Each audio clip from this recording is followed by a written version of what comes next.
everyone, welcome back to another video by Bree. If you don't already know, my name is Bree, otherwise known as Brianna, and I am so happy that you're here joining me in today's video. Specifically today, I'm going to be talking about how I brainstorm my content ideas, specifically for Instagram, TikTok, and YouTube.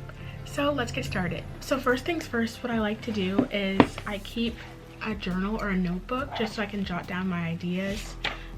I can show you guys kind of like a brief overview of kind of what I've been working on so far. Specifically, when I think about shooting content, the number one question I ask myself is, what's the vibe I'm going for? Like, what do I really want everything to look like as the end result?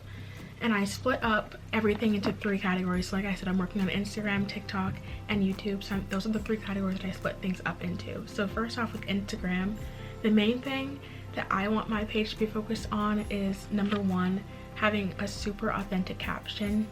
Not for every post, for almost every post. Some posts I just can post like a one-liner and just let it be done, but other posts I want to have just like really authentic and raw and real captions, just so it just shows like how relatable the content is, and not just relatable but just like real. I feel like so often on social media we kind of just put ourselves out there, but we only put out the good and we kind of leave out everything else. But just kind of just shooting that authentic and real content is kind of what I'm striving for.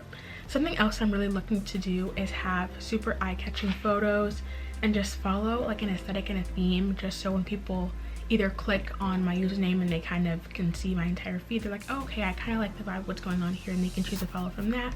Or if they see eye-catching photos, they can, you know, choose to follow from that, or, you know, check out more of my content from there. So yeah, that's what I'm trying to do with my Instagram page. Now when it comes to TikTok, I'm taking a slightly different approach because I feel like the aesthetic is important, but it's really not that important with TikTok because people will just follow if you have engaging and funny content. So that's what I'm mainly focusing on, is just having funny and eye-catching content. Also just keeping an eye on what's trending. So keeping an eye on like the Discover, I don't know what it's called, but I think it's like the Discover page on TikTok.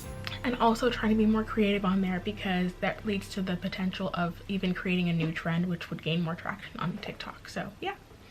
And then for YouTube, my specifics are really focusing within my niche. So obviously faith, fashion, and lifestyle content, which this video I guess would fall under lifestyle content because it's kind of what I'm doing every day in my life. So I'm really focusing on creating content within my niche, and also along with that, just finding things that people are like really searching for, or also something that follows the theme that I've set for myself. So like I said, faith, fashion, and lifestyle. And along with that, having eye-catching thumbnails and just drawing from my personal experiences to tell a story or just to give people advice wherever necessary. It's kind of the vibe I'm going for YouTube. So once I found the vibe I'm looking for, then I'm going to go in and I'm going to look for examples, ideas, find some inspiration that I can work with, and just kind of see what other creators are working on and just seeing how I can be inspired from their work. What you never want to do is copy, so obviously no copying, but just gaining inspiration from these people and just trying to see what good ideas they have that I can, you know, brainstorm off of pretty much. So I made 3 lists. Again, I'm using Instagram, TikTok, and YouTube as my 3 tiers to like separate and break everything down. So for Instagram, I created a list of Instagram creators, content creators specifically, who just do a really great job with their feed and with just like the content they have overall. So like I'll be putting a list of all of them on the side so you guys can see, but just one that I have is Tyra Fisher. I think her content's really great. I think her feed overall is beautiful. I'm going to show it to you guys. Also Sam Givenchy. Love her feed so much. It's just very much aesthetic, and that's kind of one of the things I said I was going to go for as far as my vibe. So I think her feed just has a very nice flow. What separates her and Tyra is I think Tyra has more like full body outfit pictures mixed in with like other content, versus Sam is more about the aesthetic. And then Vi Long, I don't really know if that's how you pronounce her name, but her content's amazing. It's just very relatable, very real and raw content, while also kind of keeping like a neutral theme, which is what I personally like. And then a few others are Bianca J, Candace June, and Kiara Heil. But yeah, they have great content as well. And I'm gonna just show you guys all of their feeds because they're honestly so beautiful. Like, love it. And then for TikTok, I chose people that also followed the vibe I'm going with. So funny and eye-catching videos, but also creating that trending content, or content that is super creative that, you know, could become a trend. And I think a few of these people also started trends. So people like Sabini West, the Nikki Rossi, Hey Bria Jones, and Yasmin Garcia. Amazing, love their content. You guys should definitely check these people out on TikTok.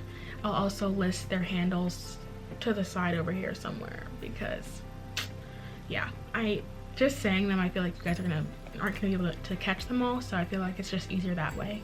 And then for YouTube, the list of trying to even choose people that I could, you know, really just showcase was really difficult. It was just really difficult to choose, because I have so many people that I love watching on YouTube, like at least 20 people that I could have easily been like, oh, them, but I just chose 5. So yes, I chose Abby Aslin because I really like her vlog style content, and it's just pretty much lifestyle content.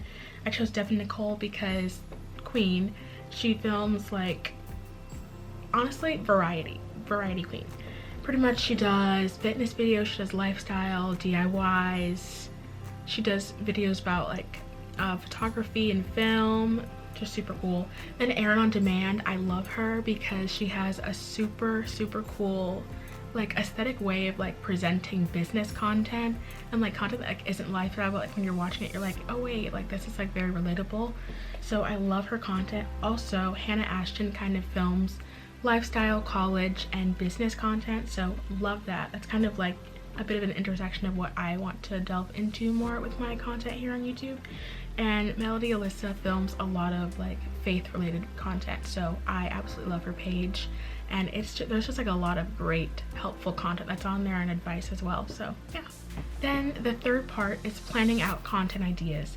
For me personally, I also did the split of Instagram, TikTok, and YouTube, but specifically within Instagram, I split it up into 4 more categories, being in-feed posts, reels, stories, and guides. Now for me, in-feed posts, I think that's what mainly everyone posts. Everyone posts like stuff within their feed that everyone can just see if they just click on their page, but reels is a relatively new feature on Instagram that's gained a lot more traction in the coming months, especially because it helps boost your engagement so much. I know for me personally, it's boosted my engagement so much, so that's definitely one that I'm looking to use, is reels. And stories, I'm trying to be more active with stories and just post every day throughout the day, but I think it is very difficult. But currently I'm going through, or I'm not going through, sounds like I'm like going through a struggle, but I'm currently doing the Daniel fast, so I've just been documenting my progress with that so far on Instagram, and that's been really fun, and it's just been nice to like get some feedback with that. And then guides, Instagram guides are also relatively new, and I don't personally really know how to use them, but I'm going to be kind of doing what I've done before, or at least what I've kind of the same people that I already wrote down as far as getting inspiration from. I'm going to look to them for inspiration as well, just for creating that kind of content. And just specifically, I really wanted to break down my in-feed posting, because that's the first thing that you see whenever you go on my page. So I wanted to break it down into kind of how I wanted to display things, and for whenever I get ready to actually shoot this content, I want to have some ideas, so I'm not just like, oh okay, like I brainstormed, but like how do I actually, you know, implement these ideas? Like I kind of have something down on paper, but like I don't have anything concrete. So I just wanted to get down some general concrete ideas. So the first thing I wanted to do is, or that I've already like started doing this, but I just want to start doing more of these and just incorporating all these different aspects throughout my feed, is doing flat lays. I absolutely love flat lays, whether it's jewelry, clothing, shoes, flowers. It's just so beautiful. I love it so much. I also want to have more like scenery pictures. I often take pictures of like scenery, but I don't include them in my Instagram feed because I feel like, oh, people don't want to see that, but it's actually really beautiful to see. And I think if you like find the right view, like it's perfect, and it just really fits in with your feed really well. Along with that, I'm gonna be shooting a lot more statement shots. I haven't really done these yet, but I want to start, because a lot of the people that I wrote down as far as being my inspiration for Instagram specifically, do a lot of statement shots, and I think they're actually really nice because especially if you're like trying to feature one specific thing, it really helps you feature that one item because that's pretty much all you see. So it could be like shoes, boots, and then just like more close-up shots of like, say like a necklace and like a top that you have on or something like that. And also the classic selfie. I just have to keep these. I love them so much. It's the easiest, it's literally the easiest picture to take because you don't need to set up a tripod, you don't need to really set up any equipment. Like, just pop on a filter, or just don't, you know what, go no filter, just find the good lighting and go, just take the picture and you're good. I love selfies, honestly. I also want to incorporate more graphics. Graphics, they don't have to be like super extravagant graphics, but kind of just like more plain graphics with like more muted tones. I don't know if I've already mentioned it, but kind of the vibe I'm going for as far as the colors are more like moody colors and more of like muted tones and more neutrals. So yeah, I just definitely want to experiment more with using graphics and just using different fonts and different textures for the graphics. I think Pinterest is so helpful when it comes to finding good pictures that you can make graphics with. So that's just a pro tip right there. And as always, we have to incorporate the classic full body shots because that's where you can see the whole outfit. And it's just really something where you can see how everything, it's like all of these different kinds of shots are really beautiful. You can see like everything by itself, but a flat lay shot is what kind of, not a flat lay, a full body shot is what ties everything together because you really get to see how everything is brought together and how you use each of those pieces that you want showed individually together. So yeah. And you're gonna follow that exact same process when it comes to TikTok and YouTube as well. If there's any other aspects to them besides just, oh, I'm just gonna make this TikTok, you can go into the specifics of what types of TikToks you'd like to make. So if you'd like to make funny content, faith content, lifestyle content, fashion content, if you want to do like a haul video, you can kind of show that to your audience and brainstorm and plan out those ideas really well. I am so glad that you guys stayed tuned and watched until the end. If you did, then you're a real one. I love you. Thank you guys so much for watching, and I hope you guys have an absolutely incredible day. Bye.